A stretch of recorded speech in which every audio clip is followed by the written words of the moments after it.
Vai ser só chuva. Como é que é? Vai ser só chuva. Deve ser uma chuva bastante forte e também alguns ventos, né? Mas vamos lá, tirando do furacão e voltando para o outro furacão, que é o furacão da quinta-feira. Isso aí, o furacão da quinta fala mais forte que o furacão que vai passar aqui na Flórida no sábado. Você está ligado no canal da Turma das Quintas-feiras, a Academia Bíblica Bereia. Hoje é quinta-feira, dia 2 de junho. Meu Deus, já estamos no mês de junho. Isso aí, é dia 2 de junho de 2022. Hoje é a terceira aula da matéria de escatologia, módulo de número 2. Repito, hoje é a terceira aula do módulo de número 2, tá? Da matéria de escatologia bíblica. Hoje é quinta-feira, 2 de junho de 2022, curso básico em teologia, turma das quintas. Alguns rápidos avisos para que alguns não se esqueçam. Eu, primeiramente, agradecimentos, né? Agradecimentos pelos alunos que já procederam com seus pagamentos do mês de maio. Peço uma redobrada atenção. Por favor, ouçam bem o que eu vou pedir a vocês. Quando vocês fizerem os seus pagamentos, não se esqueçam, se possível, né? Quem faz pelo Zelle, tem uma maneira, né? Tem um espaçozinho ali, eu creio que quem já faz pelo Zé já sabe como é que funciona. Tem um espaçozinho para você colocar por escrito a mensagem, tá? Naquele espaçozinho você coloque o seu nome e o mês que você está pagando, porque tem alunos que infelizmente não conseguem pagar em dia e pagam 2 meses juntos ou pagam um mês atrasado, tá? Por exemplo, é só um exemplo, a Arielle Mendes, mês abril, tá? Só para a gente saber. Por que eu estou pedindo isso? Nós estamos tendo muita dificuldade. Tem uns 9 a 11 alunos que enviam os pagamentos e não se identificam. E, aí e na maioria das vezes, né, no caso desses alunos, nem sempre as suas contas do Zelle estão nos seus nomes. Quem tem a conta do Zelle com o seu próprio nome é fácil, não tem problema, eu identifico. Mas até hoje, em torno de 11 alunos, a gente está perdido na poeira. A gente não sabe quem é quem. De repente está usando a conta da esposa, do esposo, do filho, do primo, né, do cachorro do vizinho, e a gente não descobre. E a gente fica tateando no escuro. Tá? Se você é um desses alunos que não tem o seu nome na conta do Zelle, é fácil, é só identificar. Se eu sou fulano, tá? Esse é o pagamento do mês tal. Pronto, resolvido. Eu estou boiando com ninguém. Tem 11 alunos que eu não estou conseguindo descobrir a procedência dos pagamentos, que talvez não é o caso aqui da turma da quinta-feira, né? Porque a maioria aqui, quando paga no Zelle, eu vejo que se identifica, não dá nenhum problema. E a mesma coisa no Vemo. Né? Se você usa o Vemo, também faça esse grande favor.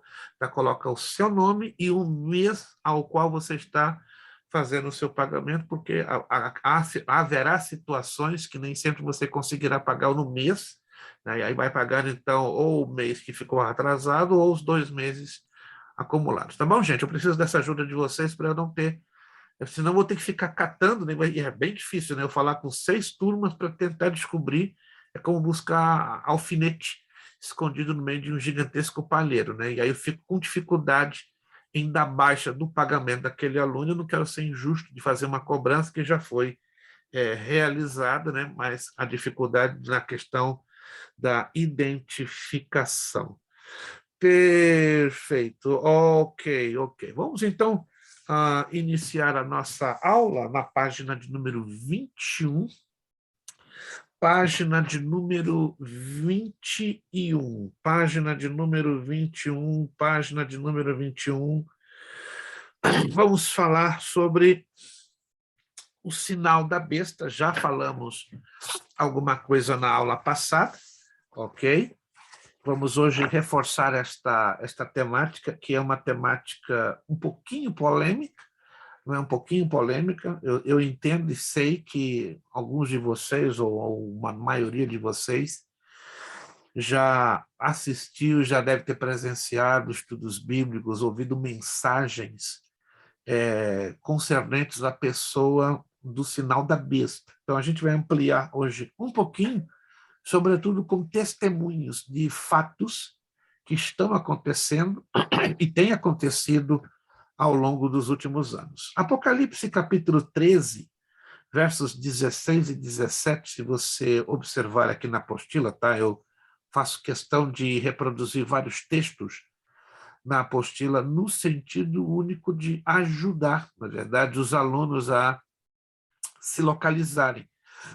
Porque eu entendo que alguns de vocês podem usar Bíblias de traduções diferentes e, às vezes, alguém pode ficar perdido na poeira. Então, em alguns textos, eu dou preferência a reproduzi-los diretamente na apostila, simplesmente para a gente estar lendo a mesma versão. Ok. Então, aqui em Apocalipse 13, 16, 17, na nossa apostila diz: E fez que a todos, pequenos e grandes, ricos e pobres, livres e escravos, lhes fosse posto um sinal na mão direita ou na fronte, para que ninguém pudesse comprar ou vender, senão aquele que tivesse o sinal, ou o nome da besta, ou o número do seu nome. Na aula passada, quem assistiu ao vivo ou gravado se deu conta que falamos já alguma coisa com respeito ao sinal da besta. Em outras palavras, já sabemos qual é o sinal da besta, ou seja, o código de barras. Já sabemos o número da besta, que é o 666. Mas o nome, anote aí, ainda não sabemos, não temos a mínima ideia, mas não vai demorar muito. Pode ter absolutíssima certeza que não vai demorar muito, já teremos.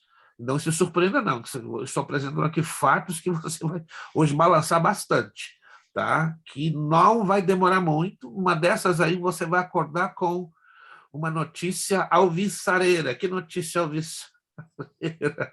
Né? Que o nome da besta já estará sendo revelado. Ih, pastor, e a igreja, como é que vai ficar? Sai ou não sai da terra? Calma, vou chegar lá. Hoje o negócio, como diz o ditado, a tampa da chaleira vai voar um pouquinho forte, porque a água vai ferver bem mais forte, e nós vamos entrar numa temática que geralmente, preste atenção, a gente não pode abrir o leque muito a nível público, porque a intenção nossa, entenda-me bem, por favor, não é aqui sermos os donos da verdade, ou muito menos gerar polêmicas ou debater a palavra de Deus. A palavra de Deus não é para ser polemizada ou muito menos debatida, ainda que existam assuntos, como na escatologia, que criam dúvidas, que geram dificuldades de compreensão. É natural, porque é uma ciência, né? É um assunto que traz em si um código de ciência dentro da teologia que não é fácil de você entender assim num instalar de dedos. Então, hoje a gente vai entrar num terreno realmente diferente, que talvez nenhum de vocês até hoje entrou, mas tudo comprovado dentro das Sagradas Escrituras. Então, anote aí, como já falamos, o número da besta, já sabemos, 666.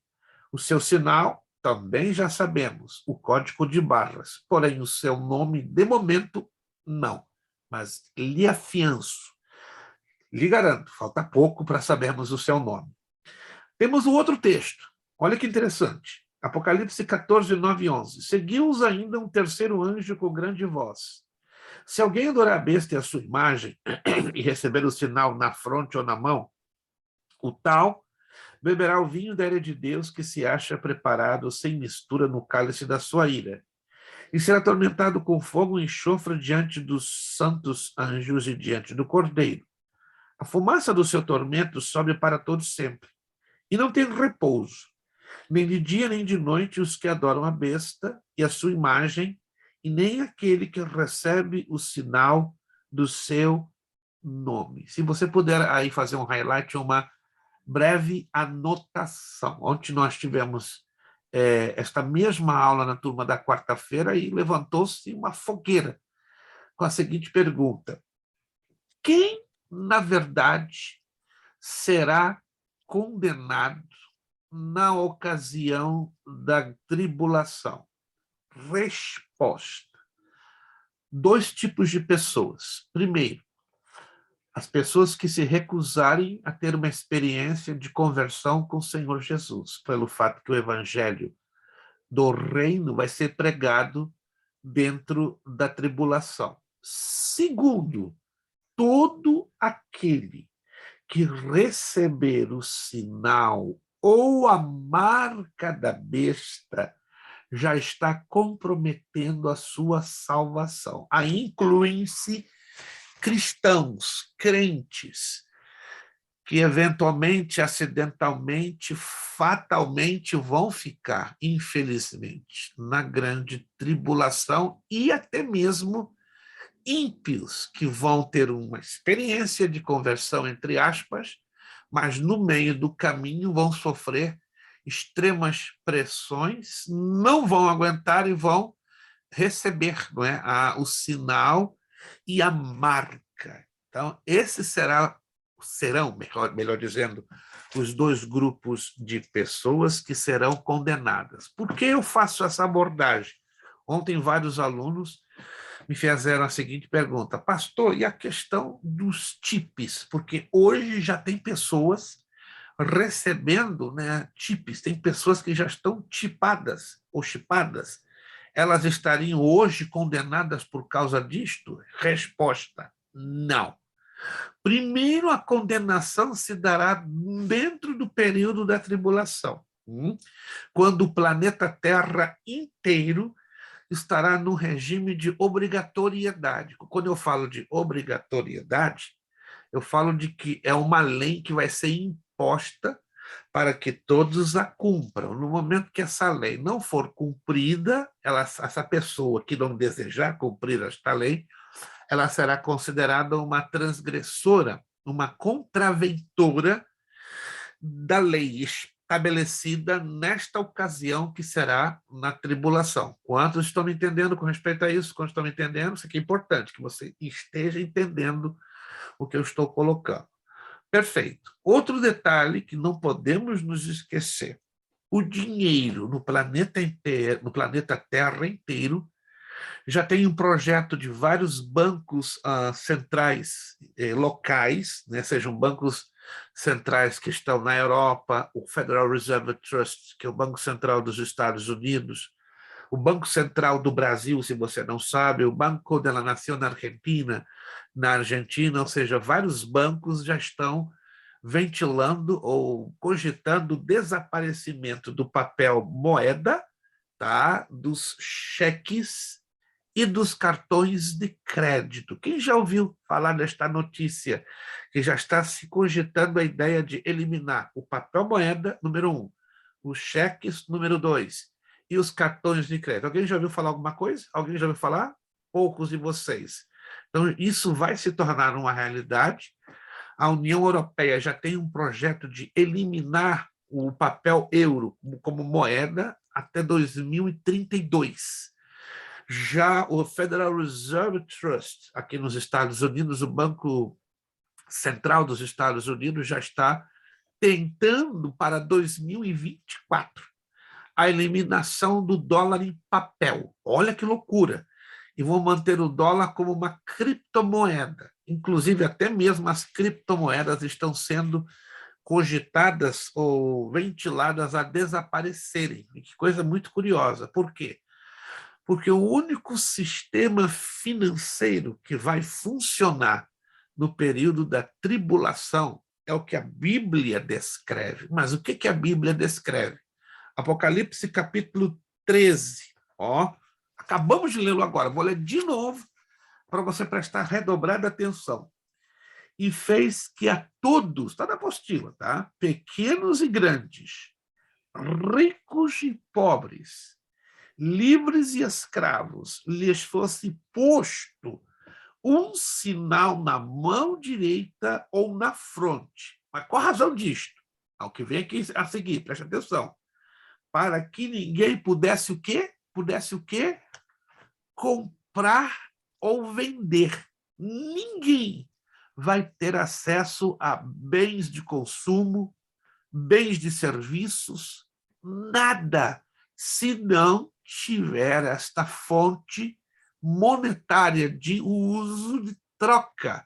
Hoje você tem, e eu temos o cartão de débito, o cartão de crédito, o papel, moeda, a moeda metálica, mas nessa ocasião vai estar tudo extinto, desaparecido, eliminado. Só vai funcionar este único sistema financeiro que será através do sinal, da marca e do nome da besta. Não sei se aí na região de Massachusetts ou New Jersey, ou até mesmo no sul da Flórida, onde está nossa irmã Cássia, mas aqui em Orlando eu tenho observado em vários supermercados e farmácias que não estão dando mais troco, change, em metálico, em moeda. Estão pedindo para arredondar o valor, ok? Ou eles dão um voucher. Aqui tem uma farmácia chamada CVS, né? Não são todos os CVS, tem 2 CVS aqui em Orlando que propõe o cliente a arredondar para a próxima casa decimal, né, o valor da compra, ou se recebe um cupomzinho como um voucher, que é um tipo de change, né, de troco, mas estão com escassez de moeda, segundo o que se fala, né? Não, nós não temos change, nós não temos moeda metálica. Não sei se vocês, aí na área de vocês, estão tendo essa experiência, mas isso é uma mentira deliberada, porque o Banco Central Americano está recolhendo enormes quantidades de metálico, né, de moeda metálico. A tendência é em 2024 não existir uma moeda circulando dentro dos Estados Unidos. Esse é o projeto do Federal Reserve Trust. Mas aonde eu leio isso? Você não vai ler essa informação, porque ela tem vazado pela retaguarda, entende? São projetos de um até certo cunho secreto, entre aspas, né? Porque não é de todo secreto, porque tem vazado, né, sensivelmente. Então, só para você ter uma ideia. Outra situação também que está acontecendo, e eu creio que os tolos estão acompanhando atentamente, os preços da gasolina, do diesel, estão aumentando significantemente. E esses aumentos, se você já observou, creio que sim, né, estão sendo transferidos para os bens de consumo. E o bem de consumo mais imediato a sofrer o aumento do preço da gasolina do diesel são os alimentos. Eu não sei se você já teve essa experiência, eu já tive essa semana e fiquei horrorizado, né? Geralmente eu faço a minha compra de casa de comida no Walmart, temos aqui um supercenter grandíssimo, né, a 2, 3 milhas daqui, e há 15 dias atrás eu fiz a minha compra, deu $284, não mudei nada, não alterei um item, é prática, a gente tem tudo assim no repeteco, entende? Porque a gente tem uma forma muito simples de viver e não, de vez em quando a gente altera um pouquinho, acrescenta um peixe aqui, uma carne acolá, mas no geral a gente não faz muitas drásticas alterações. Mas eu me assustei. Há 15 dias eu fiz uma compra de $287 e a mesma, porque eu ando sempre com a listinha. A mesma compra, a mesma listinha, os mesmos bens, quase a mesma quantidade. Deu 367. O quê? O que está vendo? Aí eu comecei a conferir, tem uma coisa errada. Antes de passar no caixa, eu confiro os preços. Falei, não, tem um negócio errado. O que está acontecendo? A conclusão que eu cheguei, houve um aumento variável entre 25% a 40%. Isso é demais, irmãos. E o governo diz que tem 10%, 12% de inflação, mas na prática não são 10%, 12%. É mais de 40%. E isso é muito preocupante. Preocupante porque estamos já vivendo uma crise financeira mundial, a tendência é piorar mais ainda. Na Califórnia já está se esperando o preço da gasolina no mês de julho a $7, e o galão 7. Chegando a 7 vai ser fácil. Flórida, Nova York, New Jersey e outros estados vão bater 6 sem nenhuma dificuldade. Então, a situação é para um empeoramento, né? As coisas estão realmente ficando muito complicadas. Por que eu estou mencionando tudo isso? Porque tudo isso vai arrastar os Estados Unidos e o mundo a uma segunda bolha econômica. E essa bolha, se você não sabe, está próxima demais de acontecer. Os analistas econômicos estão esperando esta bolha explodir entre outubro deste ano e março do ano que vem, mas pelo andar da carruagem poderá ainda acontecer, quem sabe, em agosto.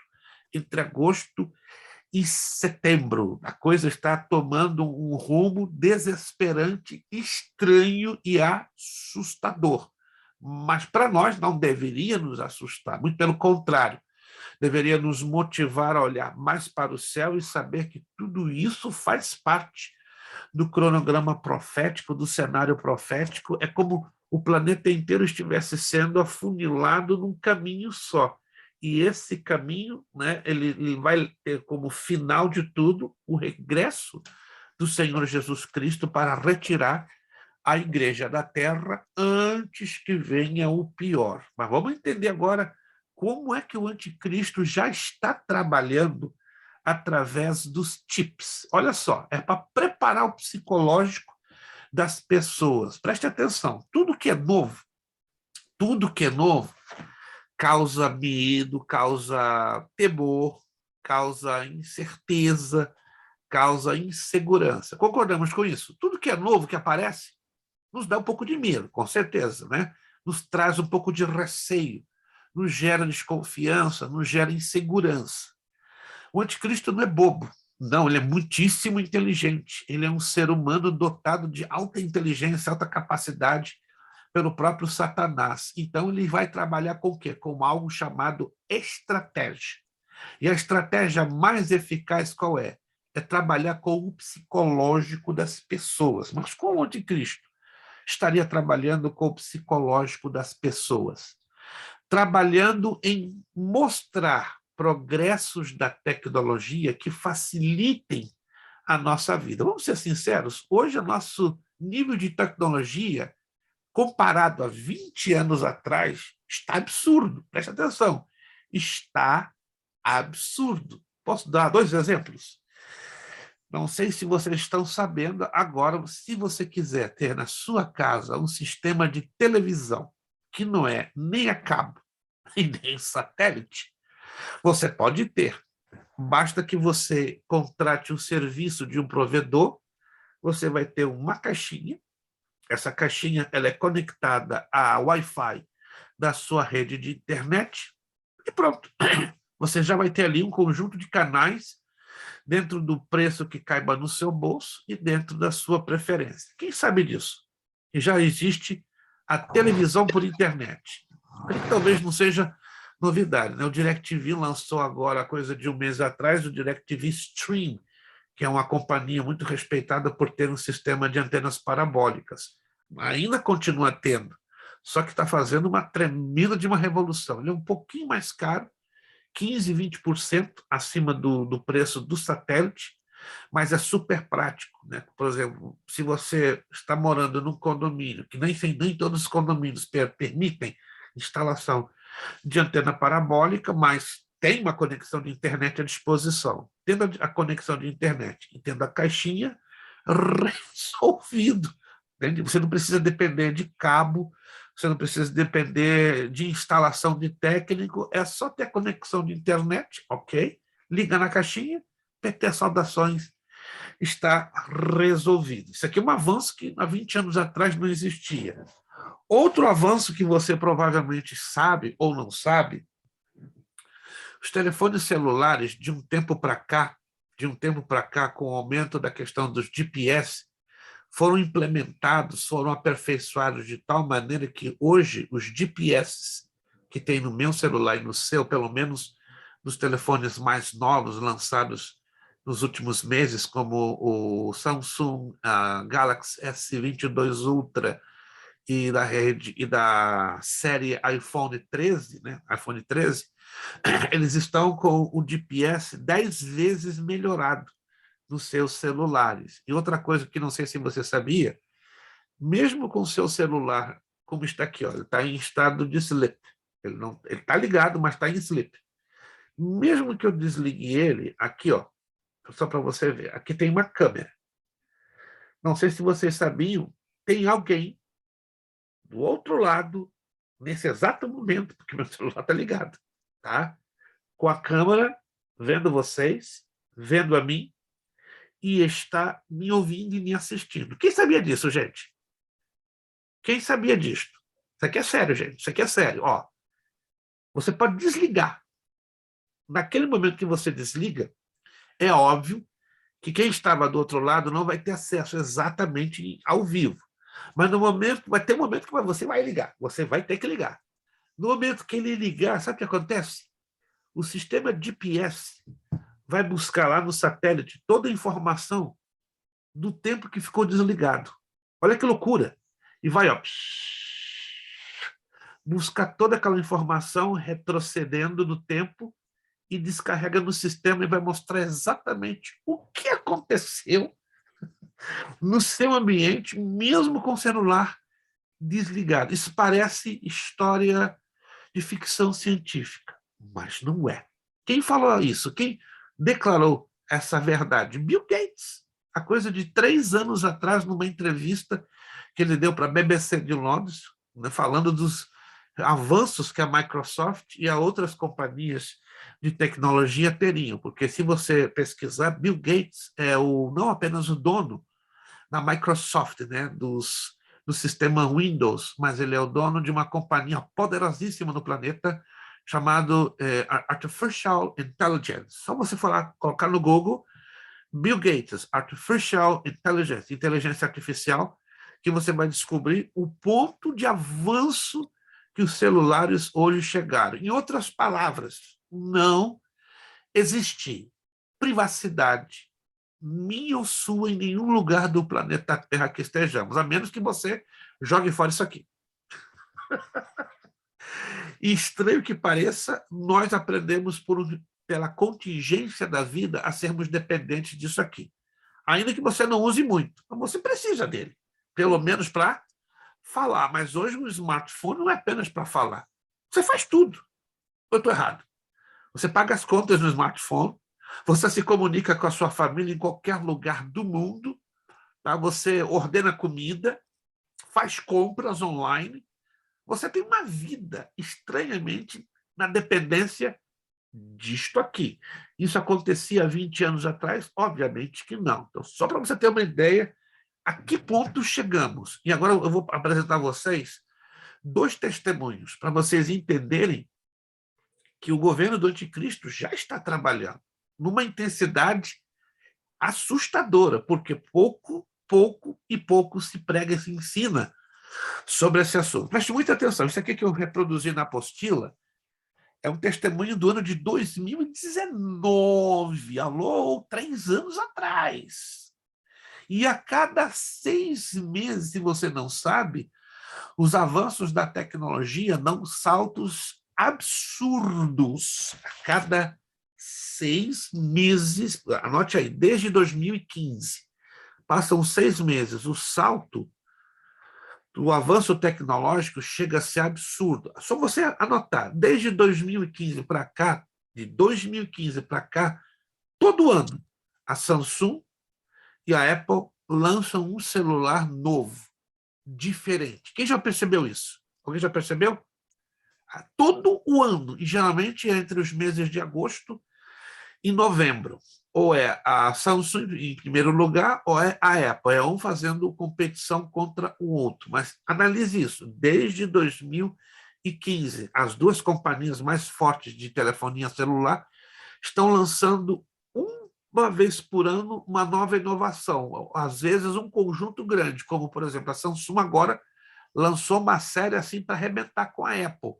Lançou toda a série do S22. Então, tem o S22, tem o S22 Plus, tem o S22 Mini, tem o S22 Ultra, ou seja, é para arrasar com o mercado da Apple. A Apple não ficou para trás, então lançou o iPhone 13, o iPhone 13 Mini, o iPhone 13 Pro e o iPhone 13 Pro Max. É uma loucura, é uma guerra pesada um contra o outro. Mas nessa guerra, gente, nós, a população, estamos no meio. Mas qual é o objetivo disso? Criar uma completa dependência dos seres humanos disso aqui. E esta dependência significa perda total, completa da nossa privacidade. Segura aí o que eu vou falar agora. Está lá escrito na apostila. Vamos lá. Estados Unidos liberam implante em chip em humanos. A FDA, agência que regula o uso de medicamentos e alimentos nos Estados Unidos, liberou nesta semana, estou falando de janeiro de 2019, o implante de chip em humanos para uso médico. A empresa Applied Digital Solutions, ADS, foi autorizada a utilizar o VeriChip para armazenar informações médicas sobre o portador do dispositivo.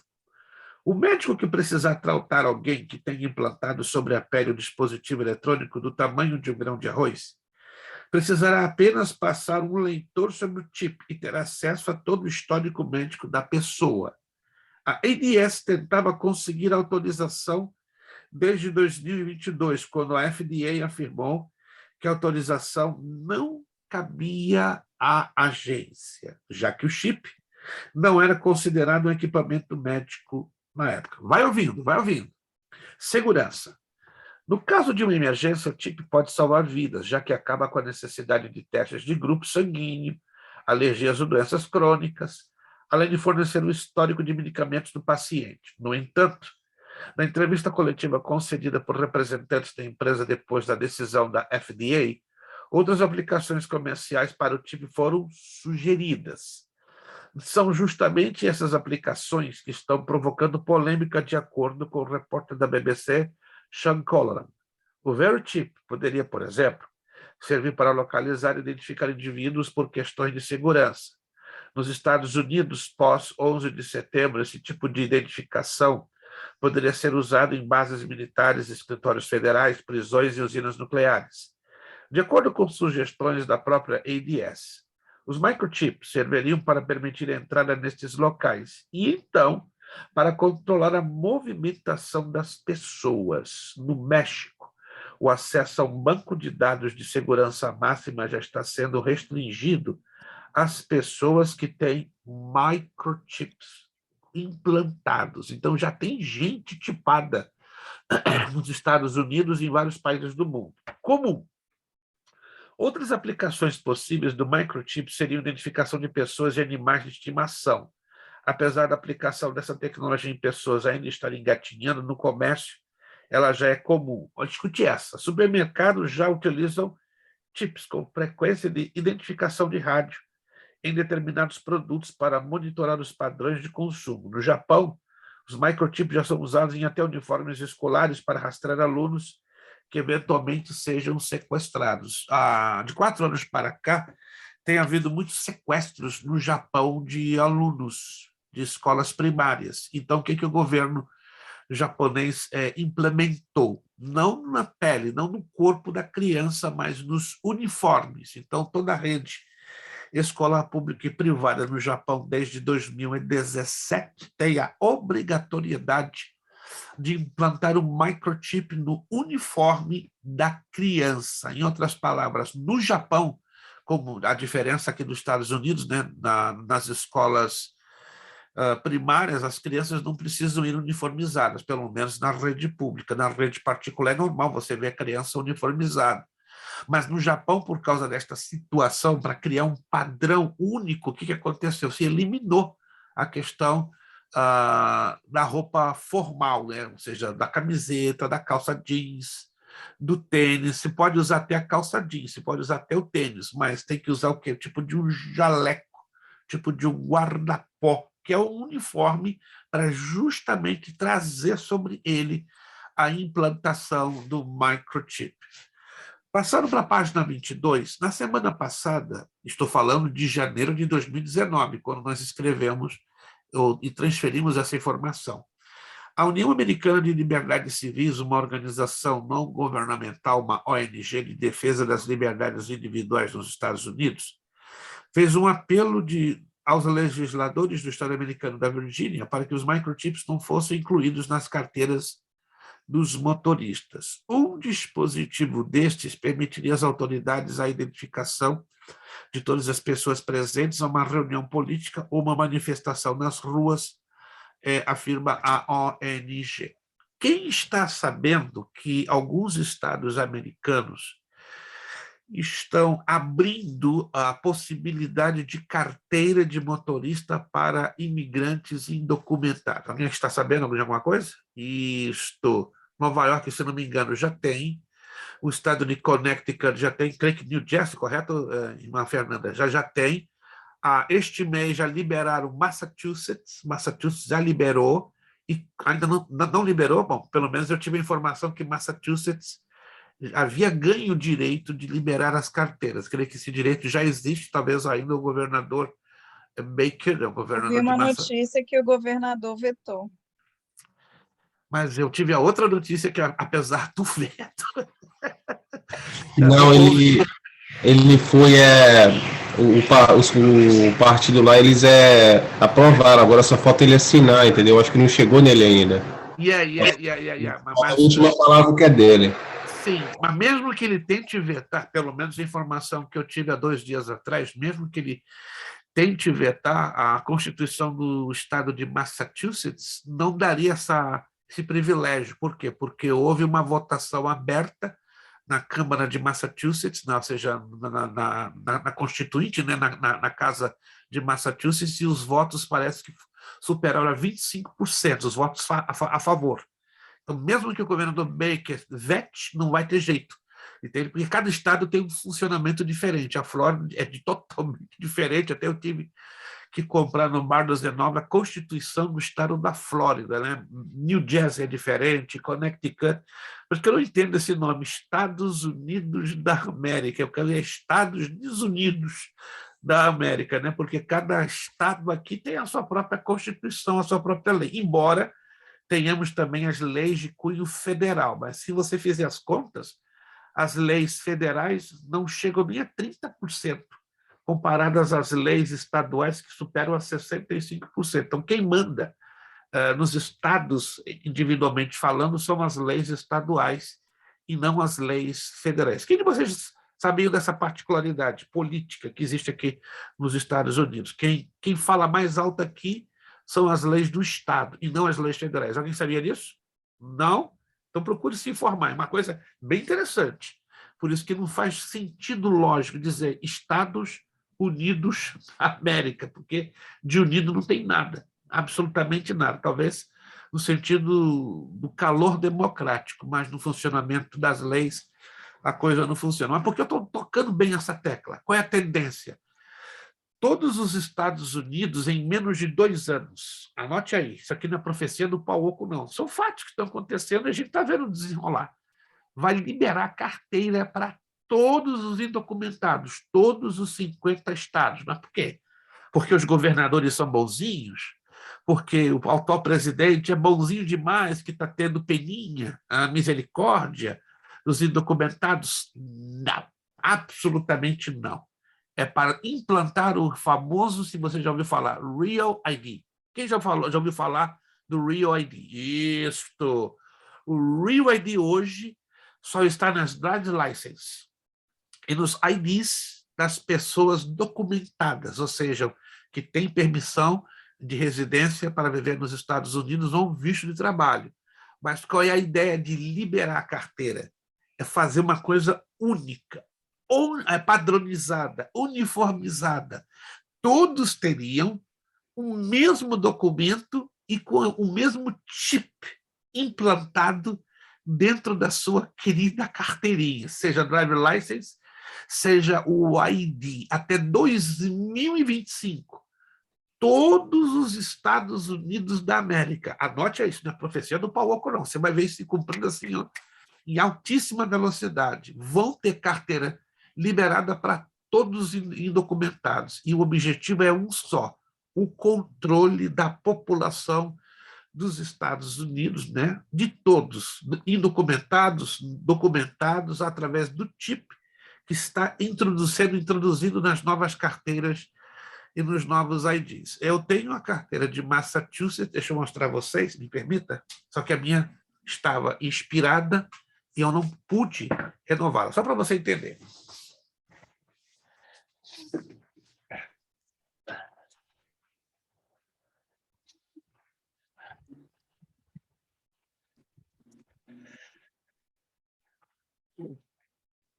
houve um tempo, né, que basta que você tivesse o TIN number ou Social Security, você podia ter acesso a driver license e até um ID card, né? Como, por exemplo, aqui eu tenho o meu, de Massachusetts, está expirado, por causa da pandemia, que foi um álibi, foi uma desculpa esfarrapada. Eu não consegui renová-la, ok?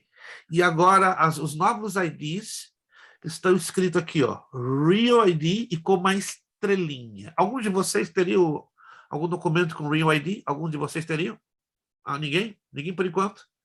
Perfeito, mas vocês vão ter. Isso aí é uma questão agora de tempo, tá? Meu filho, como ele tem o DACA, tem o Employment Authorization, eu me assustei. Quando ele chegou em casa, tá aqui, pai. Minha driver license, eu não olhei, rapaz.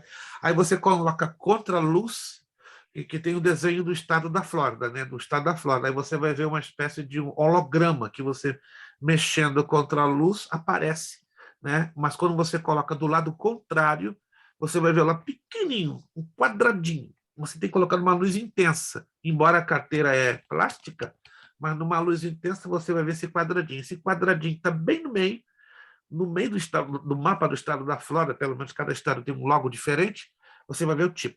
Pequenininho, que é o chip que traz toda a informação via GPS. Esse modelo aqui é antigo, né? Não tem o Real ID, mas todos que hoje têm o Real ID têm esse chip já implantado, ou seja, a coisa está caminhando numa proporção tão agigantada que ninguém vai ficar fora do controle do governo. Olha outra informação. Implante de chips em funcionário gera polêmica aqui nos Estados Unidos. Presta atenção aqui na apostila. O crescente uso de microchips de identificação implantados no corpo humano, que servem tanto para controle de funcionários, como para ter acesso ao histórico médico de seus portadores, tem gerado polêmica nos Estados Unidos. Eu ontem fiz anteontem, melhor dizendo, eu e minha esposa fomos fazer uma consulta médica, creio que vocês viram a postagem, né, do último reporte da situação de saúde de minha esposa, e ali tivemos uma experiência elétrica, assim, ficamos bem assustados. Nós estávamos na sala de espera, né, para minha esposa ser chamada, né, estávamos eu, meu filho e minha esposa. Aí se aproxima uma senhora, né, uma cadeira de rodas, com uma das pernas engessada, né, porque estávamos na área de ortopedia. Uma senhora americana muito simpática começou a conversar, né, conversar. Daqui a pouco eu estou observando que ela está um pouco incômoda, irritada, né, coçando a mão direita. Meu filho, né, 25 anos, super curioso, né, a senhora está bem? Não, eu estou bem, é que hoje o meu implante está me incomodando. Aí, meu filho, como assim? O seu implante? Eu sou tipada. Como é que é? O Advent Health, que é um sistema de saúde aqui privado de alguns hospitais de Orlando, me ofereceu há 2 meses atrás, eu recebi um microchip para eu não levar mais paperwork, papel, né, com os meus reportes médicos. Como é que é? Aí eu comecei a ouvir a conversa do lado, falei, desculpa, meu senhor, não pode repetir o que você está fazendo, esse rapaz é meu filho. Ah, bonito, bonito, rapaz, simpático, grandão e tal. Só pode repetir o que acabou de falar? Não, eu estou com um implante que me deram a opção de colocar na minha testa e colocar na minha mão direita.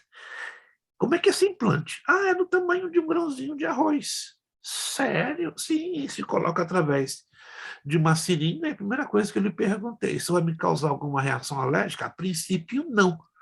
Mas já estou há 2 meses um pouco incomodada. Uau! E se a senhora quisesse tirar esse implante? Teria que ser via cirurgia, porque está entre a primeira e a segunda camada da pele. Daqui a pouco ela apertou assim a mão dela, né, porque era uma mão um pouco enrugada, e aí você vê perfeitamente aquele carocinho bem discreto, tamanho de um carocinho de arroz. Eu falei, uou! Então toda a minha informação está aqui. E toda vez que eu tenho uma consulta, eu sofri um acidente, ela explicou em poucas palavras, sofri um acidente, quebrei o fêmur, quebrei a tíbia, estou aqui, né, fazendo o meu processo de fisioterapia. Então todas as vezes que eu venho aqui, eu chego ali na entrada, já tem um scanner, já escaneia toda a informação, aí quando eu saio daqui, já tenho a enfermeira com um scanner portátil de mão, ela já escaneia me dando o dismissed. Eu falei, rapaz, o negócio tá Não sei aí na sua área, nos hospitais que você conhece, mas já está acontecendo isso. Não é obrigatório, é uma voluntariedade. Mas preste atenção, como não é algo obrigatório e algo voluntário, e as pessoas estão gostando. Por quê? Porque é prático. Não se carrega papel, você não precisa ficar preocupado com respeito por exemplo, você fazer um apontamento. No que ela saiu, nós estávamos ainda esperando, e ela até chegou assim, ela gostou da gente, né? Eu quero mostrar uma novidade que esse sistema traz. Pois não. Você está vendo aqui o meu celular, tinha um iPhone 13. Eu tenho aqui um QR. Quem de vocês conhece o que é QR? É um código quadradinho, QR. Aí ela mostrou o QR dela. Ela abriu o celular, no que ela fez e colocou na frente, presta atenção, irmão, assim, ó, na frente da palma da mão dela, aparece na tela todas as informações médicas dela. Eu falei, que? A tela do celular, estão me entendendo? Captou a imagem. Só assim, ó, colocou em cima. Mas eu não estou vendo nada, não. Mas ela emite uma frequência baixíssima de rádio que entra dentro do meu celular e abre a tela e mostra todo o meu histórico médico. Eu falei, Jesus da glória. Ela foi feliz da vida, mas ela não estava entendendo nada da nossa surpresa. Eu falei, papai, o negócio já está tomando proporções assustadoras. Continuando. Várias associações de direitos civis protestaram contra o que consideram um passo adiante na invasão da privacidade dos trabalhadores, enquanto seus fabricantes insistem em tratar de uma tecnologia avançada e de usos múltiplos. Presta atenção nisso aqui, ó. A empresa de videovigilância citywatcher.com, se você tiver um tempinho essa semana, vai lá nesse site. Ó, você vai ficar assim. citywatcher.com. De Cincinnati, nos Estados Unidos, é a primeira a utilizar os chips para controlar o acesso de seus empregados às áreas de segurança restritas da companhia. Seu presidente, Sean Knox, disse à F, como ele mesmo e 2 de seus funcionários, que se apresentaram como voluntários, receberam um chip de silicone. O chip, que tem o tamanho de um grão de arroz, é inserido dentro da pele e funciona como um cartão de acesso às áreas protegidas. A implantação dos chips foi e continuará sendo completamente voluntária. Olha a sutilidade da coisa. Portanto, não danifica em absoluto o aspecto privado de nossa vida. Que grande mentira. Para nós é uma medida de segurança muito eficaz, defendeu Dox. Os microchips foram criados pela empresa VeriChip, filial da Applied Digital Solutions de Palm Beach, Flórida. Aqui na Flórida, né? O negócio está aqui na Flórida. Vamos lá. Que em outubro de 2004 recebeu o consentimento da Administração de Drogas e Alimentos dos Estados Unidos, o famoso FDA, na sigla em inglês, para comercializar o produto. John Proctor, porta-voz da VeriChip, explicou que a companhia trabalha fundamentalmente com 2 aplicações desta tecnologia, a identificação, como no caso da CityWatcher, e a utilização em hospitais. É um aparelho muito útil em pacientes com dificuldades para se comunicar, como no caso dos doentes de Alzheimer. Através de um scanner é possível ter acesso a seu histórico médico, disse Proctor. A cápsula, que se insere sobre a pele do braço ou sobre a mão através de uma seringa, contém o número de 16 dígitos que permite o acesso ao histórico médico do portador. Alô, preste atenção. O que é isso? 16 dígitos. Preste muita atenção no que eu estou falando aqui. Se você tem um cartão de débito ou um cartão de crédito, vá lá agora. E quantos dígitos você vai encontrar lá? Vamos lá. Se você tem na sua mão. Conta quantos números, quantos dígitos tem o seu cartão de débito ou de crédito. Vamos lá. Só para você entender isso. São 16? Exatamente. 16. São 4 grupos de 4 algarismos, totalizando o quê? 16. Isso é coincidência? Não. Por que o número 16 e por que ele é? Ele é múltiplo do 666. Faz a conta. Ele é múltiplo de 666. E6. Quantos números você vai encontrar no código de barras? Te dou a resposta. 16. Coincidência? Não existe coincidência em nada disso. Tudo está funcionando nos planos do anticristo e, obviamente, dentro dos planos do eterno Deus. Este tipo, segundo seus defensores, permitirá a hospitais, médicos e pacientes evitar erros ao fornecer informação precisa sobre cada paciente e sua condição de saúde. Além dessas aplicações, Proctor lembrou que a Secretaria de Justiça mexicana já utiliza esse tipo de tecnologia para identificar seus funcionários. O chip também possui outros fins. Escute essa. Uma discoteca de Barcelona, Espanha, por exemplo, utiliza esses tipos em seus clientes VIP, ou seja, clientes preferenciais, especiais. Os dispositivos servem como identificação da entrada para que possam pagar suas contas através de uma conta especial. A empresa calcula que aproximadamente 200 pessoas no mundo, estou falando de 2019, janeiro, estamos em 2022, junho, então vamos dobrar esse número, o que facilmente temos hoje mais de 600 pessoas no mundo que têm esses tipos implantados em seu corpo. Entretanto, essa tecnologia futurista, mais parecida com a literatura do escritor George Orwell, também provocou forte oposição. Entre os que protestam está o grupo de profissionais da tecnologia pela responsabilidade social, uma ONG situada em Palo Alto, Califórnia, que ataca e considera uma péssima iniciativa. Lisa Smith, integrante da ONG Alicia F., que só a ideia de ter algo implantado no corpo que não se pode retirar é uma invasão total de privacidade. Mas vai ouvindo. Existem outras formas de identificação menos invasivas e também são adequadas, por mais voluntário que isto seja, disse Smith. Esta ativista também fez uma reflexão sobre os caminhos opostos que a tecnologia toma. Por outro lado, as inovações permitem uma vulnerabilidade cada vez maior da privacidade, mas, por outro, dão aos cidadãos mais ferramentas para poder defendê-la. Tanto a Veritip como a Sitwatcher.com declararam o caráter voluntário dos implantes para rejeitar qualquer acusação. Qual é a estratégia? Não, voluntário, fique à vontade. Procter assegura que isso dá mais descrição e mais segurança às companhias, enquanto Dax argumenta que jamais pediria aos seus funcionários algo que ele mesmo não estivesse disposto a fazer. Em outras palavras, meus irmãos, tudo que é trabalhado com sutilidade e com liberdade vai aos pouquinhos ganhando o quê? A aceitação do público, começando o quê? Com a carteira de vacina do Covid. Não sei se vocês sabem, hoje é Itália. Itália, anote aí, vai lá no Google e confere.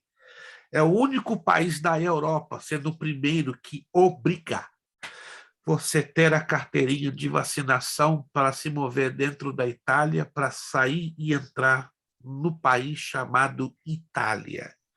Áustria, Grécia e Espanha já estão pensando nisso nos próximos meses. Em 1 ano e meio, todo o continente europeu vai exigir a carteirinha de vacinação para você entrar e para você sair. O que é isso, gente? É o estreitamento da privacidade. Então, o Covid veio para estreitar, para colocar os cidadãos contra a parede, para abrir mão da sua privacidade. Mas você percebe que a coisa é sutil, vai aos pouquinhos. Daqui a pouco, todo mundo vai estar recebendo isso com máxima naturalidade. Ninguém vai resistir, ninguém vai ficar dizendo isso aí é uma invasão de privacidade, porque tudo está sendo manipulado, preparado o quê? No psicológico das pessoas. Quantos estão percebendo isso? Tem alguém percebendo isso? Tem alguém percebendo isso? Que bom, eu pensei que era só eu sozinho nesse mundo que estava percebendo que essa manipulação está levando a um estreitamento tal que lá na frente o negócio vai ficar feio. Vamos lá então agora, para a página seguinte. Agora sim, o negócio vai ficar estreito para o nosso lado. Vamos falar sobre a grande tribulação. Eu mandei os slides para vocês nos e-mails e no grupo, então vamos então agora entender um pouquinho desses slides. Isto, vamos lá. Vamos lá agora. Maravilha. Ok. Perfeito. Todos estão visualizando esse slide, sim ou não? Todos estão visualizando? Perfeito. Esse slide eu já mandei anteriormente no grupo, mas eu decidi repeti-lo, que é sobre a realidade dos 3 céus. Lembra-se que nós falamos dos 3 céus em uma aula passada? Quem se lembra? Que nós falamos dos 3 céus. Alguém se lembra que nós falamos? Isso, a menos que você não tenha vindo à aula. Se você não veio à aula, vai lá, assista a aula que nós falamos sobre a realidade dos 3 céus. Então, eu decidi repetir esse slide para você não perder o fio da meada. Vamos lá. Isso aqui é a realidade da grande tribulação. Deixa eu ver se eu consigo afastar essa barra aqui, porque essa barra aqui está atrapalhando, mas tá bom. Ok. Esse é o período da tribulação. Preste muitíssima atenção, tá? Se você não tiver atenção aqui, o negócio vai pegar. Aqui nós temos a linha do tempo. A tribulação, pelos teólogos ou pela teologia, é um período que vai envolver o quê? Um total de 7 anos, com 2 partes iguais de 3 anos e meio, ou 42 meses cada parte, ou 1.260 dias cada parte. Quem se lembra disso? Quem se lembra disso que nós falamos? Ok.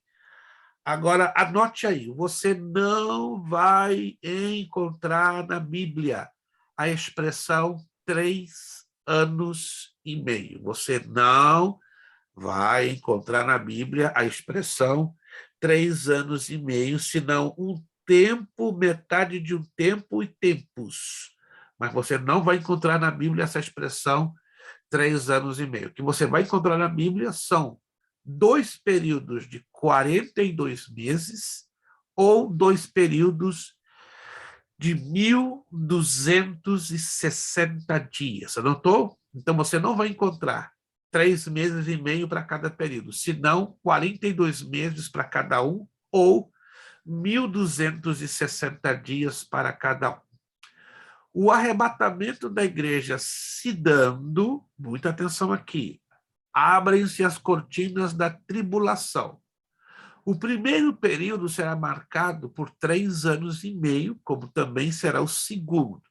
Mas o que vai acontecer imediatamente à saída da igreja da terra? O que vai acontecer? Segundo alguns estão ensinando e segundo a gente tem aprendido, o arrebatamento vai marcar a saída da igreja da terra. Ok, não temos dúvida que a igreja vai ser retirada antes que o pior venha. A primeira metade da tribulação, supostamente os 3 anos e meio, vai trazer 2 sequências de eventos. A abertura de 7 selos, ok? Seguidos pelo toque de 7 trombetas. Os 7 selos estão descritos em Apocalipse, capítulo 6, e o toque das 7 trombetas estão descritos nos capítulos 8 e 9 do livro do Apocalipse. Ou seja, estes 2 eventos, a abertura dos selos, o julgamento dos selos, e o julgamento das trombetas vão fazer parte da primeira metade da tribulação, ou seja, os primeiros 3 anos e meio. Quando o anticristo entrar, aqui está a pessoa dele, né? Então, uma imagem que personifica a pessoa dele, entrar no templo de Jerusalém e entrar no lugar santíssimo e sacrificar uma porca sobre a tampa da Arca da Aliança, ele então vai quebrar esse pacto com a nação judaica para começar a persegui-la. E daí, então, ele vai manifestar a sua ferocidade, a sua selvageria. Mas lembrando que antes que isso aconteça, ainda é a primeira parte da tribulação, ainda é a primeira parte. Mas o que vai acontecer? Várias tragédias e destruições vão marcar essa primeira parte, com o julgamento dos selos e o julgamento das trombetas. Então, o negócio vai estar feio no planeta Terra. Muitos desastres. vai piorar 25 vezes mais. Por que eu digo 25 vezes? É só você estudar o conjunto dos capítulos 6, 8, 9, 15 e 16 do Apocalipse, que você vai chegar a essa conclusão numérica que eu estou me referindo. Porque a grande tribulação, ela vai ocupar o quê? A segunda parte de 42 meses. Aí 7 taças da ira de Deus serão derramadas sobre o planeta Terra, causando uma destruição sem igual. Vai ser uma coisa, uma carnificina extrema, exagerada. No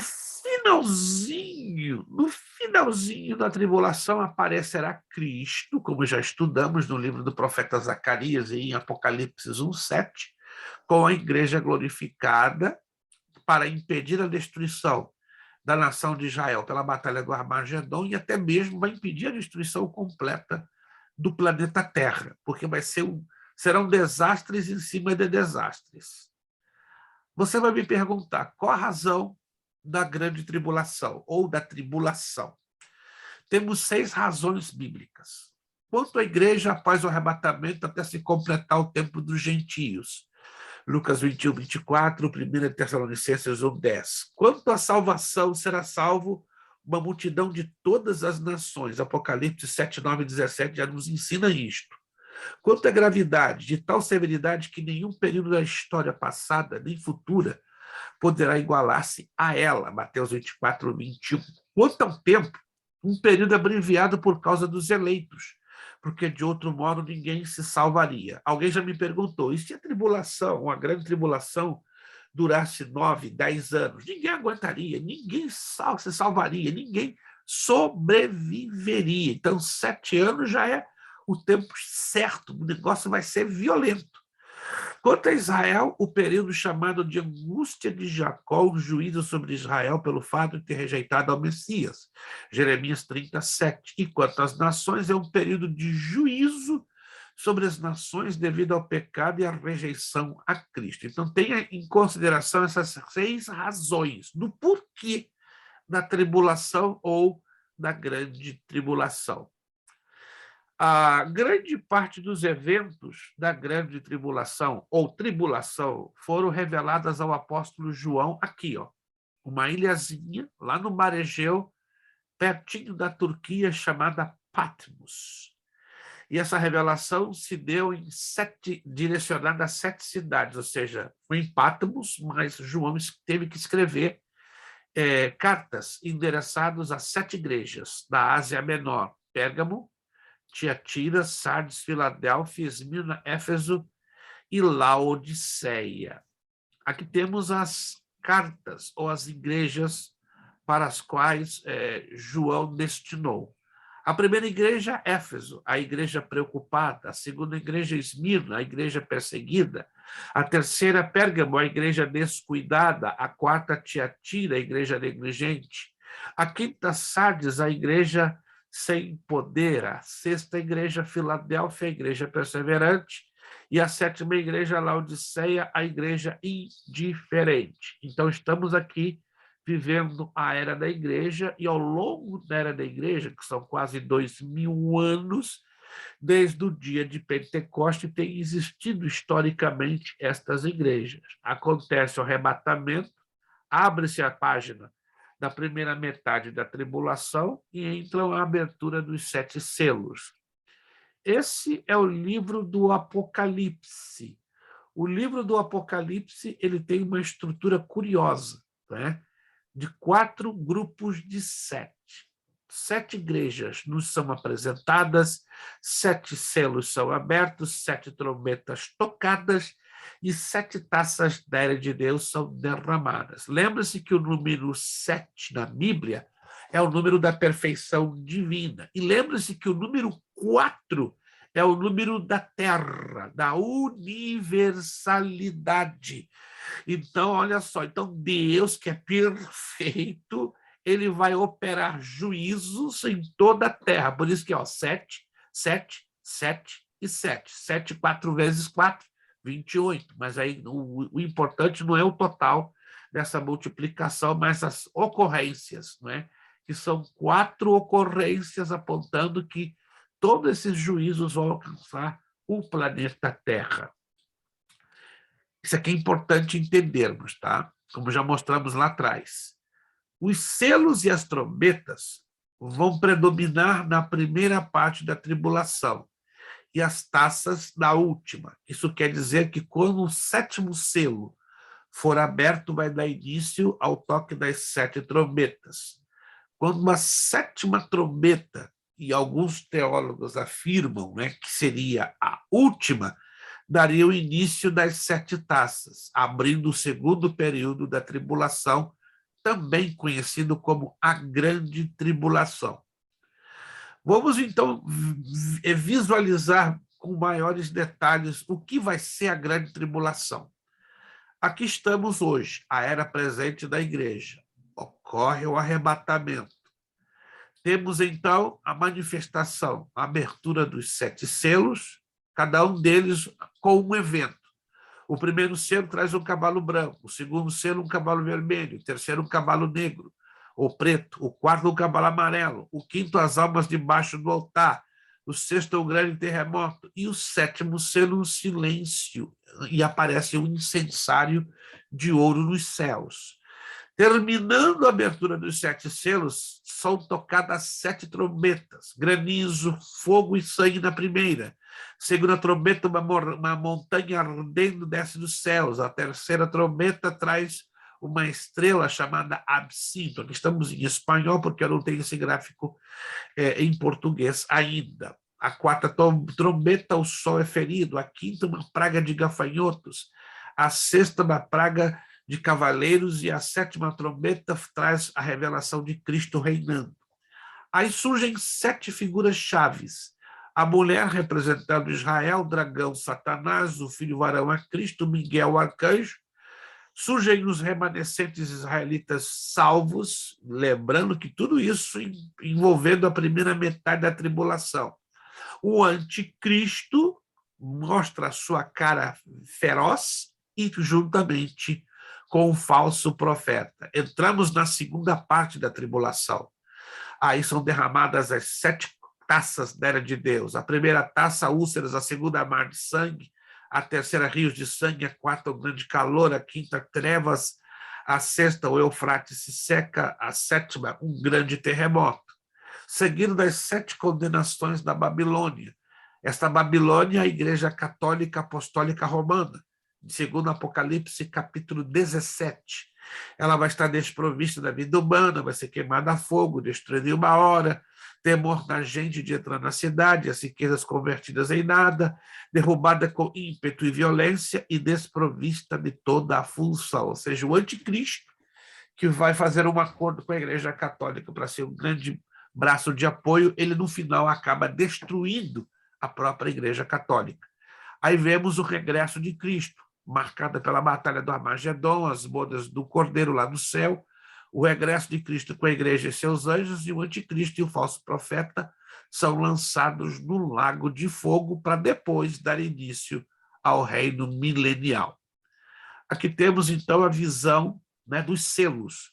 Primeiro selo, Guerra Fria, cavalo branco. Segundo selo, Batalha Campal, cavalo vermelho. Terceiro selo, Fome, cavalo preto. Quarto selo, morte, cavalo amarelo. Quinto selo, martírio, alma dos mortos. Sexto selo, grande terremoto da era do Cordeiro. E o 7º selo, né, abrem as 7 trombetas. Muda a página. Segunda metade da tribulação, 7 taças derramadas. Primeira trombeta, só para você entender, porque as trombetas são tocadas também aqui nesse espaço, na primeira parte da tribulação. Granizo e fogo sobre a terra. Segunda trombeta, montanha e chama sobre o mar. Terceira trombeta, absinto sobre as águas. Absinto quer dizer amarguíssimo. Quarta trombeta, sol, lua, estrela sobre os céus. Quinta trombeta, gafanhotos demoníacos sobre as pessoas. E a sexta trombeta, cavaleiros sobre as pessoas. A 7ª trombeta apresenta o anticristo entrando no templo, e aí abre-se a página da segunda parte da tribulação, com o derramamento das 7 taças da era de Deus. Primeira taça da terra, úlcera. Segunda taça do mar, sangue. Terceira taça nos rios, sangue. Quarta taça do sol, queimaduras. Quinta taça, o trono da besta é tomado por trevas. A sexta taça, o Eufrates, se seca. E a sétima taça, no ar, um terremoto e uma grande granizada sobre a terra. Ok, vamos ler então lá da nossa apostila algo bem interessante. Eu vou voltar depois aqui. Ficou claro, pelo menos, a sequência gráfica dos acontecimentos da tribulação, ou ficou alguma dúvida? Alguém tem alguma dúvida, alguma pergunta a fazer? Eu estou procurando ir bem devagar, porque esta parte ela é realmente bem complexa mesmo. Alguma dúvida? Tudo certinho por enquanto? Está tudo certinho? Perfeito. Vamos à apostila, na página 23. A grande tribulação está associada aos flagelos que acontecerão em um futuro próximo. É importante destacar que a grande tribulação é o juízo de Deus contra os ímpios, por causa dos escolhidos. Mateus 24, 22, isso nos dá a certeza que o Senhor Jesus Cristo fará distinção entre os escolhidos e os ímpios neste tempo. Então vereis outra vez a diferença entre o justo e o ímpio, e entre o que serve a Deus e o que não serve. Malaquias 3,18. Observação. Alguns teólogos denominam o termo tribulação para o período total de 7 anos, e aplicando-se ao período final de 3 anos e meio, também conhecido como 42 meses ou 1.260 dias, como a grande tribulação propriamente dita. O período da grande tribulação, atenção aqui, deverá acontecer depois que a abominação da desolação estiver no lugar santo. Mateus 24, 15. Seu início será com o evento do grande terremoto, quando será aberto o sexto selo. Apocalipse 6, 12. Em Mateus 24, 29, o Senhor Jesus Cristo disse: logo em seguida a tribulação, naqueles dias o sol escurecerá, a lua não dará sua luz, e a lua não dará sua claridade, e as estrelas do céu cairão.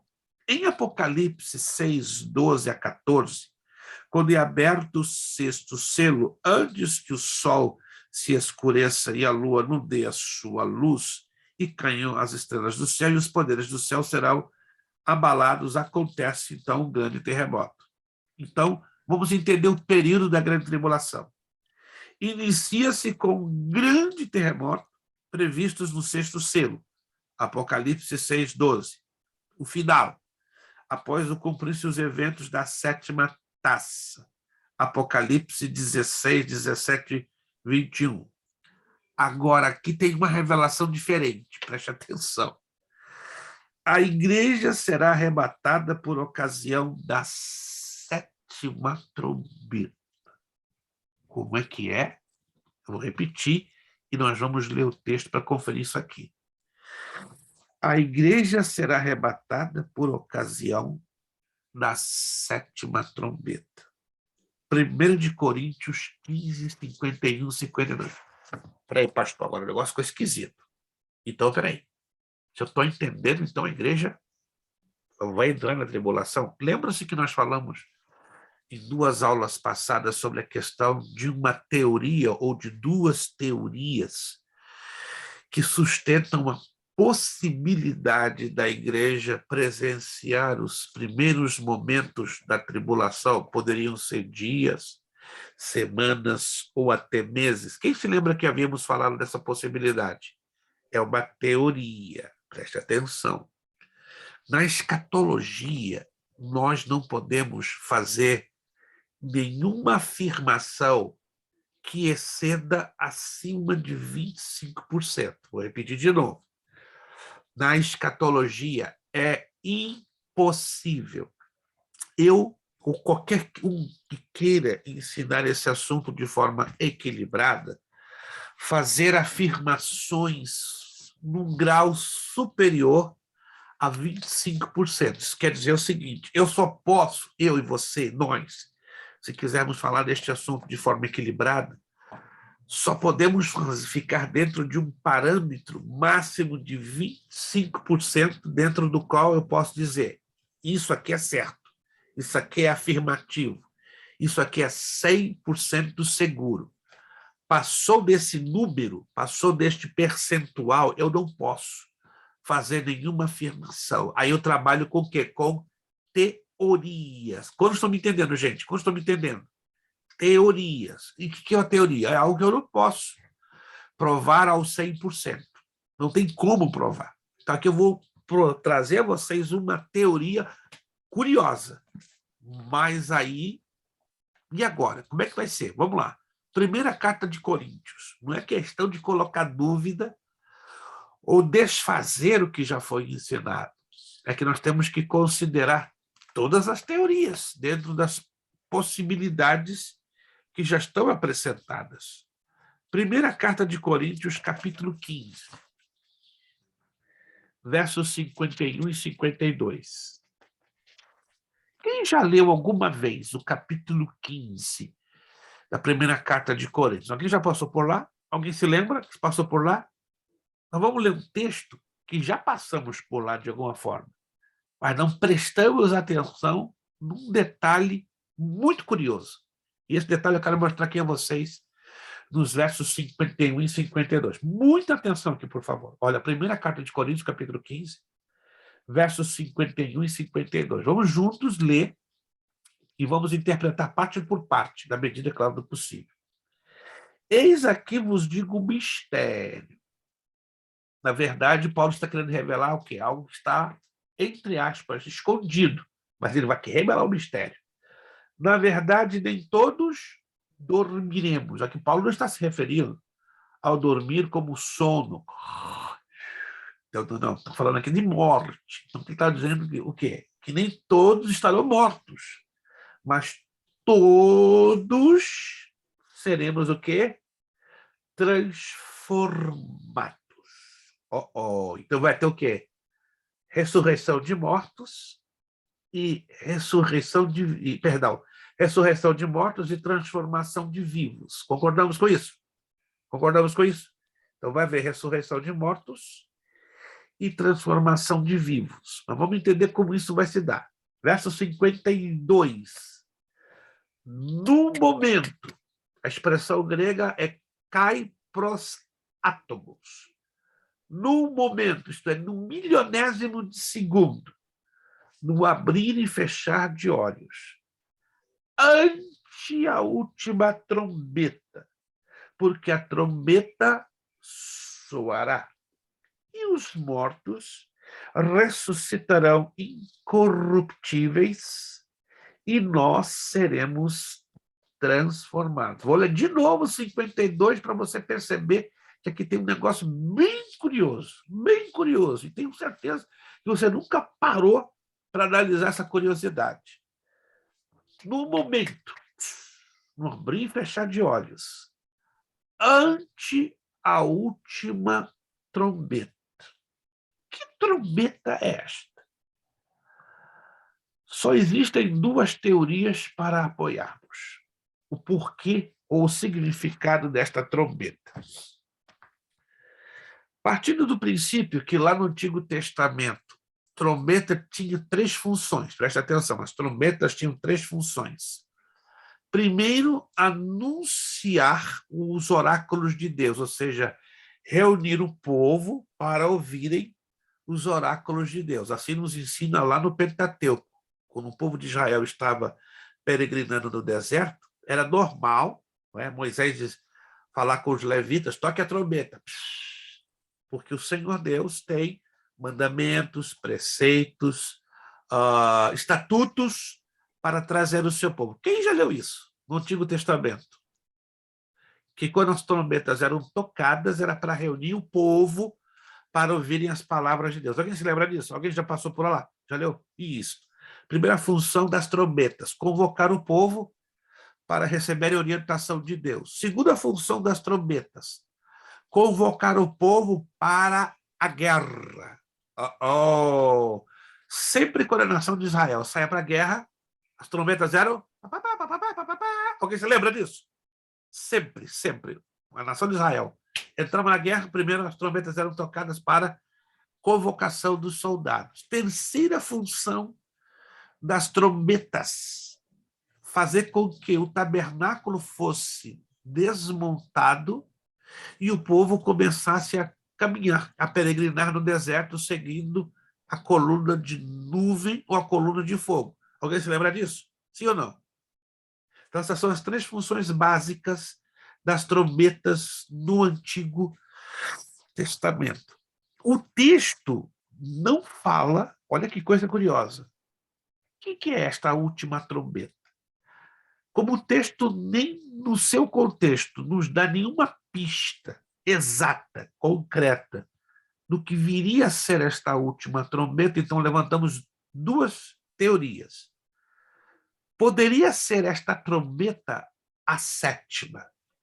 Como é que é?